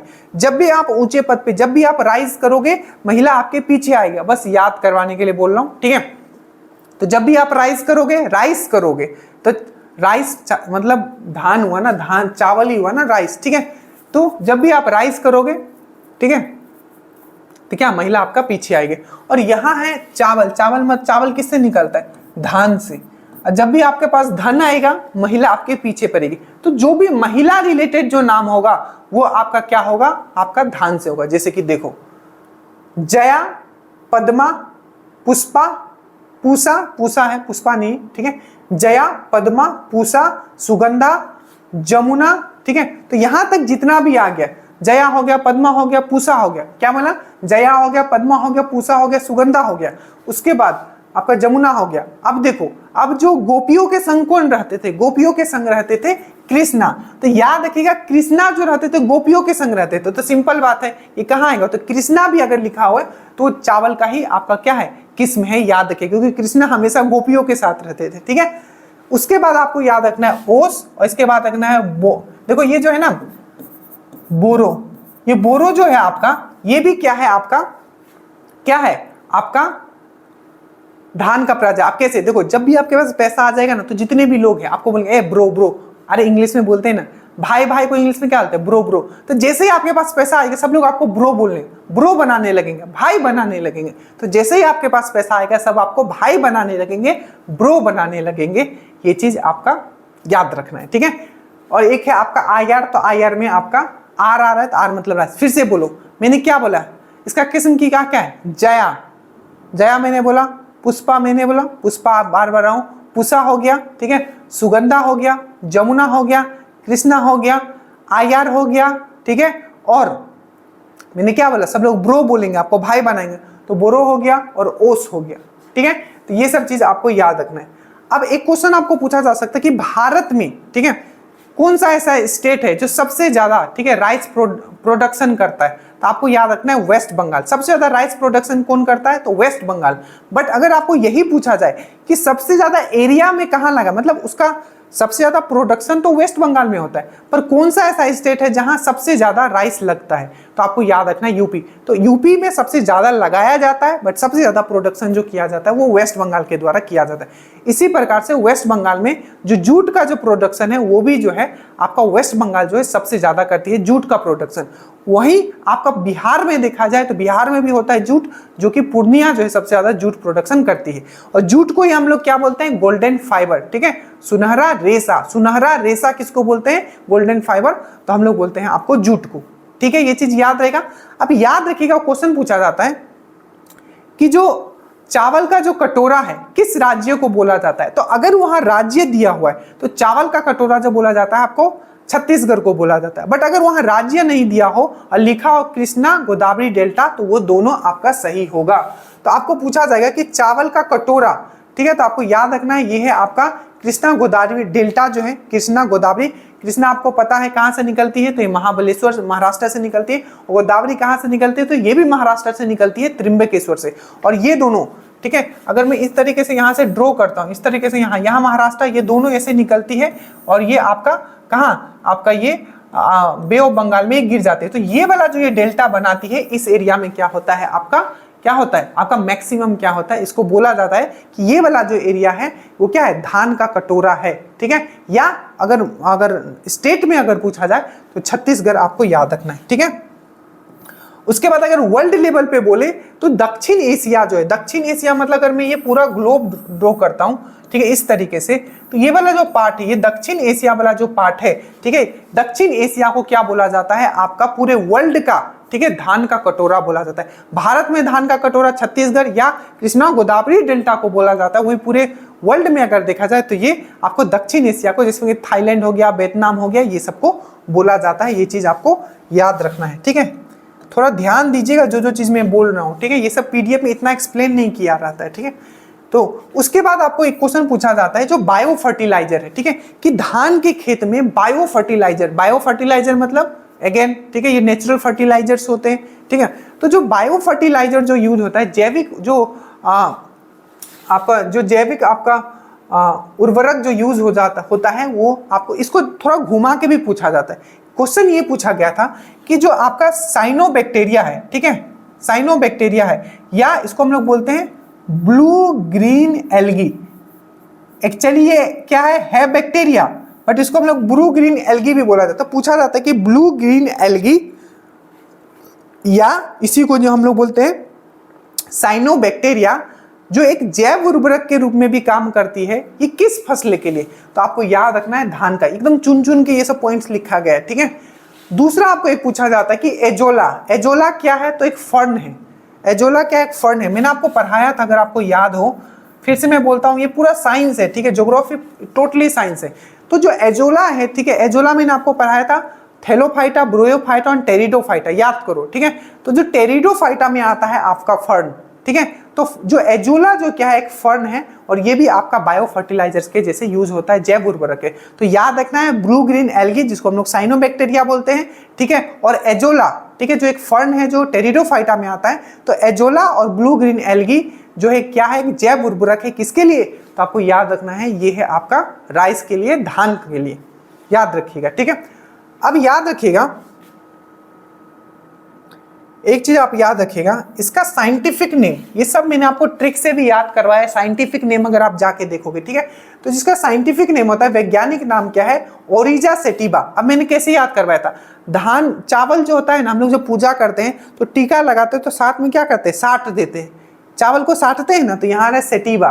तो ओरिजा सेटिवा जो है आपका क्या है, चावल का एक प्रजाति है। उसके बाद हम लोग आते हैं ये कौन सा फैमिली को बिलोंग करता है, तो हमेशा याद रखना, चाहे आपको चावल बोले चाहे गेहूं, आपको जो फैमिली याद रखना है पोइसिया, पोइसिया, पोइसिया, पोइसिया, ठीक है। और इसका साइंटिफिक नेम क्या है, ओरिजा सेटिवा। अब याद रखिएगा ये सब हो गया। भारत में पश्चिम बंगाल और विश्व, अगर पूछे कि इंडिया में सबसे ज्यादा प्रोडक्शन कौन करता है इसका, तो पश्चिम बंगाल करता है, और विश्व में सबसे ज्यादा जो प्रोडक्शन राइस का कौन करता है, तो चीन करता है। ये चीज आपको याद रखना है। अगर बोले कि जो राइस रिसर्च सेंटर है, ठीक है, धान अनुसंधान आपका जो केंद्र है, ठीक है, आपका वो कहाँ है, राइस रिसर्च सेंटर, धान अनुसंधान केंद्र, तो भारत में आपका कटक है। ये सब मैंने आपको ट्रिक से याद करवा दिया है। और पूरे वर्ल्ड में बोले कि वर्ल्ड का जो, ठीक है, वर्ल्ड में अगर बोले कि जो आपका राइस रिसर्च सेंटर, ठीक है, धान अनुसंधान केंद्र कहाँ है, तो आपका फिलीपींस में। इतना पॉइंट पक्का याद रखिएगा, यहां से बहुत सारे क्वेश्चंस आपके आने वाले हैं। तो ये था सबसे मेन क्रॉप हमारे भारत का। नेक्स्ट जो हमारा एक क्रॉप है वो है आपका कौन सा, तो वो है आपका गेहूं। गेहूं के लिए जैसे कि उसमें 100 डिग्री से ज्यादा आपका रेनफॉल चाहिए था, 100 डिग्री से ज्यादा बारिश होना चाहिए, और आपका 25 डिग्री से ज्यादा उसमें क्या होना चाहिए, टेम्परेचर होना। बट गेहूं का बात करें तो मध्य टेम्परेचर और मध्य रेनफॉल में आपका ये चल जाता है इसमें। तो सबसे पहले अगर गेहूं का बात करें तो आप मुझे कमेंट करना, मैंने आपको पढ़ाया है, ठीक है, इसमें कौन सा प्रोटीन होता है। आप देखो जो मैं पूछता हूँ ना वो बोला करो, ठीक है, इसमें कौन सा प्रोटीन होता है। थोड़े दिन ही पोषण वाला चैप्टर में मैंने आपको करवाया, अच्छे से लिख के भी दिया, ठीक है। तो सबसे पहले अगर हम लोग गेहूं का बात करते हैं तो इस पे टॉप पे कौन है, तो याद रखिएगा टॉप पे है आपका चाइना, ठीक है। और गेहूं में, ठीक है, तो उसमें भी टॉप पे कौन था आपका राइस में, तो चाइना। यहां भी कौन है, तो ये है आपका चाइना। और सेकेंड नंबर पे गेहूं कौन सबसे ज्यादा प्रोडक्शन करता है पूरे वर्ल्ड में, तो याद रखना वो है आपका भारत। और जैसा कि मैंने बताया कि वेस्ट बंगाल जो है पूरे भारत में सबसे ज्यादा आपका चावल प्रोडक्शन देता है, उसी प्रकार से अगर गेहूं का अगर पूछेगा कि सबसे ज्यादा प्रोडक्शन कौन देता है, तो आपको याद रखना है वो है आपका यूपी देता है, ठीक है, ये चीज याद रहेगा। अगेन ये कौन सा है, तो रबी क्रॉप है। अगर ये रबी क्रॉप है तो क्या होगा, शीतोष्ण होगा, दैट मीन शीतकालीन समय में होगा, दैट मीन ये टेम्परेट जोन का क्या है, ये एक क्रॉप है, क्या है, ये फसल है, वही चीज यहाँ लिखा हुआ है। अब याद रखना, अब इसका किस्म कौन सा होता है, मतलब किस्म किस्म, अब इसको कैसे याद होगा, देखो जब भी गेहूं लोगे ना तो गेहूं होता है पीला, एकदम सोने की तरीके का, कैसा, सोना सोना सोना सोना सोना, तो याद रखिएगा सोना की तरीके से होता है। तो नस्ल इसका दिखता है तो कल्याण सोना, सोनालिका, ये अच्छे से याद रखो, कल्याण सोना और सोनालिका, ठीक है। और याद रखना अर्जुन इसका है, अर्जुन क्या, अर्जुन याद रखिएगा, अर्जुन किसका है, तो अर्जुन जो है आपका गेहूं का है, ठीक है। और कृष्णा किसका है, तो आपका राइस का है। तो सोनालिका याद रखिएगा, कल्याण सोना और सोनालिका सोना के तरीके से होता है, और अर्जुन आपको याद रखना है, ठीक है। उसके बाद गेहूं का में एक रोग होता है जिससे क्वेश्चन पूछा जाता है, रोग वाला मैंने अलग से ट्रिक से मैंने करवा दिया, प्लीज ऐप पे डाला भी हुआ है, देख लीजिएगा, ठीक है, स्टैटिक जीके में। तो गेहूं का जो एक रोग होता है जिसको हम लोग बोलते हैं करनाल रोग, तो क्वेश्चन पूछा गया था जो ये गेहूं का जो ये रोग है करनाल रोग, आखिर ये किससे होता है, तो ये फंगस से होता है, कवक से होता है, ये चीज आपको याद रखना है। क्या होता है, फंगस से होता है, कवक से होता है, और कौन सा कवक, तो आपका टीलेटिया, ठीक है, टीलेटिया। एक्चुअली जब हिंदी में लिख देते हैं ना कि इंग्लिश से हिंदी में, तो कुछ कुछ ये हो जाता है, तो याद रखिएगा एक करनाल रोग है। सबसे पहला करनाल रोग ये किस में होता है, तो गेहूं में होता है, और किससे होता है, तो फंगस से, टीलेटिया से होता है। इसका वैज्ञानिक नाम क्या है, तो आपका ट्राइटिकम एस्टिबियम, ठीक है, ट्राइटिकम एस्टिबियम, उसका क्या था, ओरिजा सेटिवा, इसका क्या है, ट्राइटिकम एस्टिबियम, ठीक है। और कौन सा फैमिली से बिलोंग करता है, तो पोएसी फैमिली से, कौन सा, पोएसी फैमिली से, या ग्रामीणी भी इसको बोला जाता है। बस इतना याद रखो, इसका फैमिली कौन सा है, तो पोएसी, फैमिली कौन सा है, पोएसी या ग्रामीणी, बस इतना, उसमें भी क्या था, पोएसी, ठीक है। उसके बाद कुछ इंपॉर्टेंट पॉइंट है, जल्दी से देख लेते हैं, जैसे कि पूरे रबर का अगर हम लोग बात करते हैं, तो रबर में पूरे वर्ल्ड में सबसे ज्यादा रबर कौन प्रोड्यूस करता है, तो थाईलैंड, और आपका जो केरल है भारत में करता है। और रबर बोर्ड कहाँ है, तो आप देखोगे केरल के कोट्टायम में, कहाँ है, केरल के कोट्टायम में, ठीक है। तो सबसे पहले याद रखना, रबर का सबसे ज्यादा प्रोडक्शन कौन करता है, तो थाईलैंड करता है, और भारत में कौन करता है, तो केरल करता है। अब याद रखना, रबर अगर मैं बोलता हूं तो साइंस में फिर से थोड़ा आएंगे, रबर में क्या होता है, रबर को जब नेचुरल जो रबर होता है ना प्राकृतिक, वो बहुत ही लचीला होता है, तो इसको स्ट्रॉन्ग बनाने के लिए उसमें क्या मिलाया जाता है, तो याद रखना सल्फर मिलाया जाता है। और जो हम लोग सल्फर मिलाते हैं उसको, उस प्रोसेस को क्या बोला जाता है, वल्केनाइजेशन, क्या बोला जाता है, वल्केनाइजेशन। तो याद रखिएगा वल्केनाइजेशन किस में किया जाता है, तो रबर में किया जाता है। और जो रबर है, ठीक है, जो रबर है, रबर में क्या किया जाता है, तो वल्केनाइजेशन किया जाता है। क्यों किया जाता है, इसको स्ट्रॉन्ग बनाने के लिए, ठीक है। और इसमें क्या मिलाया जाता है, तो सल्फर मिलाया जाता है। फिर से रबर से एक चीज याद रखोगे, पूछा जाता है कि इसका मोनोमर कौन सा है, ठीक है। जैसे कि ये क्या है, रबर भी एक बहुलक है, एक क्या है, पॉलीमर है, तो इसका मोनोमर क्या है, तो आपको याद रखना है जिसका मोनोमर है, आपको अच्छे से याद रखना, आइसोप्रीन। ये आपका आइसोप्रीन, ISOPRENE,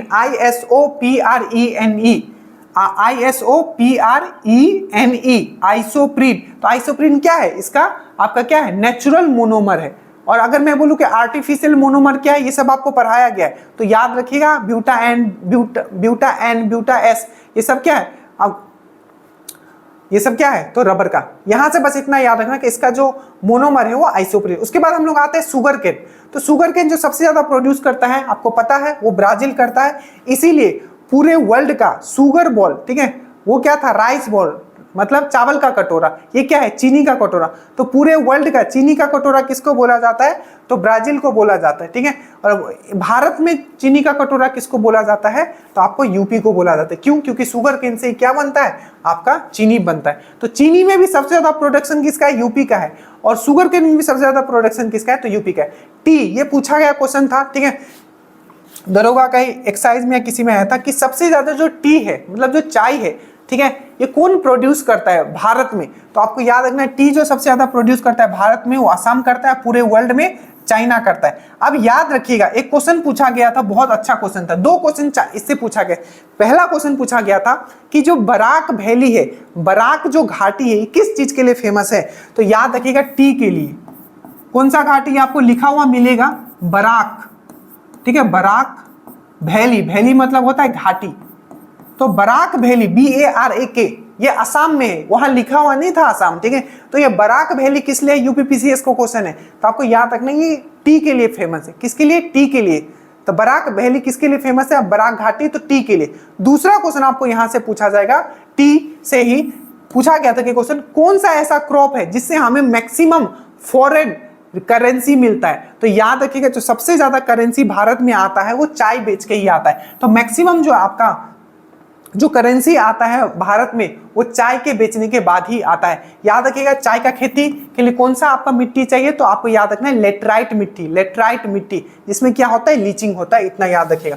उसके बाद सोयाबीन का बात करें, टॉप पे अगर भारत में बात करें तो मध्य प्रदेश है, और पूरे वर्ल्ड में अमेरिका जो है सबसे ज्यादा सोयाबीन प्रोड्यूस करता है। सोयाबीन में मैं बहुत बार बता चुका हूँ, प्रोटीन जो है बहुत ही अच्छे मात्रा में मिलता है सोयाबीन में, ठीक है। और याद रखिएगा जो चाय है, ठीक है, चाय का जो बोर्ड है, मतलब जो टी बोर्ड है, कहाँ है टी बोर्ड, भारत का जो टी बोर्ड है, चाय का जो बोर्ड है उसका हेडक्वार्टर कहाँ है, तो कोलकाता में। हम आगे करने वाले हैं, अभी रिवीजन कर पाते रहो। उसके बाद याद रखिएगा कॉफी, कॉफी सबसे ज्यादा जो प्रोड्यूस करता है वो कर्नाटका करता है। और याद रखिएगा जो सिल्क जो है, सिल्क जो होता है, ठीक है, सिल्क भी जो रेशम भी जो है सबसे ज्यादा प्रोड्यूस कौन करता है पूरे भारत में, तो याद रखिएगा वो कर्नाटका करता है, ठीक है, याद रखिएगा। उसके बाद है कॉफी, कॉफी का बात करूं, कर्नाटका का कौन सा पहाड़ है जो कॉफी के लिए बहुत ही फेमस है, जल्दी से बताओ, क्योंकि सबसे पहले भारत में कॉफी वही पहाड़ पे लाके लगाया गया था, बाबू बुदान का पहाड़ी, बाबू बुदान का पहाड़ी। तो ये चीज याद रखना। और पूरे वर्ल्ड में आपका जो है आपका कहाँ होता है, ब्राजील। और ब्राजील में जो कॉफी का जो खेत होता है उसको हम लोग क्या बोलते हैं, किसी को याद है? बहुत बार ये क्वेश्चन रिपीट हुआ है, आप जल्दी से मुझे अगर नहीं पता है तो सर्च करके बताओगे। कॉफी का जो बागान होता है, ठीक है, जो ब्राजील में, उसको क्या कहा जाता है, बहुत बार पूछा गया, ठीक है। उसके बाद हम लोग बोलते हैं दाल, दाल जो है पूरे वर्ल्ड में जो सबसे ज्यादा दाल प्रोड्यूस करता है वो कौन करता है, इंडिया। और याद रखिएगा ये लेटेस्ट डाटा है, पहले दाल जो है मध्य प्रदेश करता था और अब जो है आपका ये राजस्थान करता है, ठीक है। उत्तर प्रदेश का पहला स्थान किस में है, गेहूं में है, गन्ना में है, आलू में है और मसूर में है, ठीक है। और राजस्थान का पहला स्थान जो है बाजरा में है और सरसों में है, ये चीज आपको याद रखना है, ठीक है। ये लास्ट है, इसको जल्दी से करके उसके बाद हम लोग क्वेश्चंस पे आएंगे। इसका क्वेश्चंस में जो मैंने डाला है पूरा क्वेश्चंस आपको पीडीएफ से कर लेना। देखिए ये दरोगा का क्वेश्चन है, ठीक है, एक्साइज के मेंस में आया था कि सरसों अनुसंधान केंद्र कहाँ है, तो भरतपुर। सरसों अनुसंधान केंद्र कहाँ है, भरतपुर। मतलब आपका मस्टर्ड रिसर्च सेंटर कहाँ है, ये हिंदी इंग्लिश दोनों में, जहाँ इंग्लिश का जरूरत है हमने पीडीएफ में इंग्लिश भी डाला है, ठीक है। बाकी जहाँ नहीं जरूरत है कोई जरूरत नहीं। सरसों अनुसंधान केंद्र भरतपुर राजस्थान। उसके बाद कपास, कपास अनुसंधान केंद्र कानपुर। उसके बाद एकीकृत कीट प्रबंधन, कीट प्रबंधन मतलब पेस्ट मैनेजमेंट, ठीक है, दिल्ली। उसके बाद नाबार्ड, नाबार्ड अच्छे से याद रखिएगा, बहुत बार क्वेश्चन, NABARD क्या होता है, national bank for agriculture and rural development, national bank for agriculture and rural development, that means NABARD. NABARD का हेडक्वार्टर कहाँ है आपका, मुंबई में। कब ये फॉर्म हुआ था, तो 12 जुलाई 1982। कब ये फॉर्म हुआ था, 12 जुलाई 1982। कब ये फॉर्म हुआ था, 12 जुलाई 1982। अच्छे से याद रखिएगा। उसके बाद इसके अभी चेयरमैन कौन है, आप कमेंट करोगे जल्दी से कि नाबार्ड के चेयरमैन कौन है, ठीक है। और एक क्वेश्चन पूछा जाता है, नाबार्ड जो लाया गया था किस समिति के रिकमेंडेशन पे, तो शिव रमन कमिटी के रिकमेंडेशन पे, शिव रमन कमिटी के रिकमेंडेशन पे। उसके बाद कॉफी, कॉफी बोर्ड कहाँ है, कॉफी सबसे ज्यादा जो प्रोड्यूस करता है कर्नाटका, कर्नाटका कैपिटल बेंगलोर। चाय, चाय सबसे ज्यादा प्रोड्यूस आसाम करता है, पर इसका जो बोर्ड है वो कहाँ है, कॉफी बोर्ड, तो कोलकाता में। उसके बाद तंबाकू, तंबाकू याद रखिएगा, इसका बोर्ड जो है हेडक्वार्टर जो है, बोर्ड जो है गुंटूर आंध्र प्रदेश, गुंटूर आंध्र प्रदेश। उसके बाद है मसाला बोर्ड कहाँ है, मसाला सबसे ज्यादा कौन प्रोड्यूस करता है, आपका केरल, तो केरल के कोचिन में है। उसके बाद है राष्ट्रीय मांस एंड पोल्ट्री बोर्ड कहाँ है, दिल्ली में है। उसके बाद है भारतीय अंगूर मतलब आपका ग्रेप्स प्रोसेसिंग जो आपका बोर्ड है वो कहाँ है, पुणे में। और आलू अनुसंधान पक्का याद रखना, ठीक है, ये आपका शिमला में है, ठीक है। एक बार इसको देख लो, यहां से क्वेश्चंस आए हैं और आपके आएंगे। एक बार हम लोग इसके फिर से क्वेश्चंस में आते हैं। देखिए क्वेश्चंस में क्या क्या था, किस किस टाइप के क्वेश्चन पूछे गए। अब देखिए सबसे पहला क्वेश्चन है कि किसे काला सोना भी कहा जाता है, किसे काला सोना भी कहा जाता है। तो मैंने ब्लैक रिवॉल्यूशन आपको अभी पढ़ा है। तो ब्लैक रिवॉल्यूशन जो है किससे रिलेटेड है, ब्लैक रिवॉल्यूशन, तो ब्लैक रिवॉल्यूशन जिससे रिलेटेड है वही आपका ब्लैक गोल्ड है। तो ब्लैक सोना, ब्लैक गोल्ड किसको कहते हैं हम लोग, तो पेट्रोलियम को, किसको कहते हैं, पेट्रोलियम। अब याद रखना, ब्लैक सोना बोले तो किसको बोलोगे, पेट्रोलियम, ठीक है, क्या बोलोगे, पेट्रोलियम। और व्हाइट गोल्ड बोले व्हाइट गोल्ड, ये क्या है? Black gold. व्हाइट गोल्ड क्या होता है? आपका प्लेटिनियम। प्लेटिनियम का सिंबल क्या है? 50, सॉरी, प्लेटिनियम का सिंबल क्या है आपका? Pt, और इसका ये एटॉमिक नंबर कितना होता है? 78। तो फिर से मैं बताता हूं, अगर आपको ब्लैक गोल्ड पूछे, ठीक है, आपको ब्लैक गोल्ड पूछे तो क्या बोलोगे? जल्दी से बताइए। तो ब्लैक गोल्ड अगर आपको पूछा जाएगा, ठीक है, तो ब्लैक गोल्ड अगर आपको पूछेंगे तो आप बोलोगे वो है आपका पेट्रोलियम। और अगर व्हाइट गोल्ड अगर पूछा जाएगा तो ये एक मेटल है जिसका नाम है प्लेटिनियम, जो कि 78। और अगर आपको पूछेगा कि गोल्डन रेसा मतलब सुनहरी रेसा, गोल्डन फाइबर किसको कहा जाता है? तो जूट को। और एक क्वेश्चन छपा था कि ग्रीन गोल्ड किसको कहा, हरा सोना किसको कहा जाता है? Green gold. तो आपको याद रखना है चाय। भाई साहब सब चीज हमने पूरा मेहनत कर दिया है, ठीक है, बस आपको इसको अपना बनाना है, ठीक है। दूसरा क्वेश्चन है आपका कि कौशल, कौशल किसकी नस्ल है? तो कौशल जो है आपका, ये आपको पीडीएफ में लिखा हुआ मिल भी जाएगा। कौशल जो है बिल्कुल बोलते हैं ना, अरे मूंगफली खाया करो दिमाग तेज होगा, दिमाग तेज होगा तो कौशल बनोगे। तो कौशल जो है आपको याद रखना है, यह है आपका मूंगफली का, मूंगफली का, जिसको ग्राउंड नट। अब एक क्वेश्चन पूछा गया था इसी से कि पैगिंग, PEGG वर्ड इंग्लिश में ही है, ठीक है, इसको आपको ऐसे ही याद रखना है, पैगिंग, PEGGING। ये जो पैगिंग जो शब्द है ये किसके खेती के लिए यूज किया जाता है? तो आपको याद रखना है मूंगफली। अब ये क्या है? तो जो एक जो पेड़ होता है मूंगफली का, धीरे धीरे ऐसे लंबा होकर जो झुकने लगता है, उसका जो खेती इस तरीके से होता है, उसको पैगिंग बोला। अभी सिंपल याद रखो कि पैगिंग जो होता है किस में होता है? मूंगफली में होता है, ठीक है। चावल का मैंने आपको बता दिया, चावल का जल्दी से बताइए। चावल धान आ जाएगा तो क्या होगा? पूसा आपके साथ आ जाएगी, सुगंधा भी आपके साथ आ जाएगी, साथ में कृष्णा भी रहेगा, ओस भी रहेगा, ब्रो हो जाएगा और आयर, ठीक है। ये हो गया चावल। मक्का का याद रखिएगा शक्तिमान। तो पूछा जाता है कि शक्तिमान किसका आपका किस में? ये सब क्वेश्चंस आया हुआ है इसलिए दिमाग में कि शक्तिमान किसका किस में, तो आपको याद रखना है मक्का, ठीक है। और अमरूद का एक याद रखना है ललित, ये एनसीईआरटी में दिया ललित। तो ललित किसका है? तो ललित है अमरूद का, कौशल है मूंगफली का, शक्तिमान है मक्का का, और चावल का मैंने आपको बता दिया। कौन सी शीतोष्ण ऋतु की फसल नहीं है? शीतोष्ण मतलब रबी का फसल नहीं है। अब देखो रबी मैंने क्या क्या याद करवाया था, एक गेहूं, जौ, बाकी गोल गोल। तो देखो सरसों गोल, ये तो है, मटर गोल, ये तो है, आलू गोल, ये तो है, कपास याद रखना कि कपास जो है आपका नहीं है। कौन सा? कपास आपका नहीं है, कॉटन। और कॉटन रिसर्च सेंटर मैंने अभी आपको कहां बताया? Nagpur, cotton research centre Nagpur, ठीक है। उसके बाद भूरी क्रांति, that means brown, brown revolution किससे रिलेटेड था? ब्राउन। तो ब्राउन जो रिलेटेड था ये क्या था? उर्वरक से, ठीक है, उर्वरक से। और पेट्रोलियम से क्या था? Black revolution. मसाला से क्या था? बादामी क्रांति। और अंडा से क्या था? आपका सिल्वर रजत रिवॉल्यूशन, ठीक है, याद रहेगा। नेक्स्ट है आपका राष्ट्रीय बागवानी बोर्ड कब आया था? राष्ट्रीय बागवानी बोर्ड आपको याद रखना है, ये 1984 में आया था। पहला क्वेश्चन जो पूछा गया दरोगा में। नेक्स्ट आपको याद रखना है कि जो आपका जो वाटर पोल्यूशन, जो वाटर को गंदा किया जाता है, उसके प्रिवेंशन के लिए, उसके बचाव के लिए, जिसको बताता है water pollution prevention act. Water pollution prevention है मतलब वाटर, जो पानी को गंदा नहीं करने के लिए जो अधिनियम लाया गया था, कब लाया गया था? तो वाटर पोल्यूशन प्रिवेंशन एक्ट। ये क्वेश्चन पूछा गया दरोगा में, ठीक है। तो 1974 में आया था वाटर पोल्यूशन प्रिवेंशन एक्ट। उसके बाद है 1980। तो 1980 में आपका आया था forest conservation act, forest conservation act, forest conservation act, one संरक्षण अधिनियम। वन संरक्षण अधिनियम कब आया था?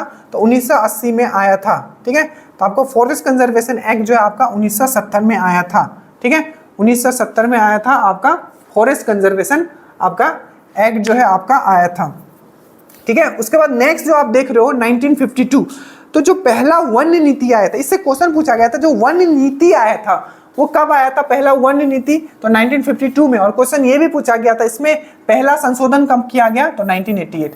तो ये सब याद रखना, मैं फिर से करवा देता हूँ। पहला पूछेगा कि बागवानी बोर्ड कब आया? तो 1984 में, ठीक है। आपका वाटर पोल्यूशन प्रिवेंशन एक्ट कब आया? तो यह 1974 में।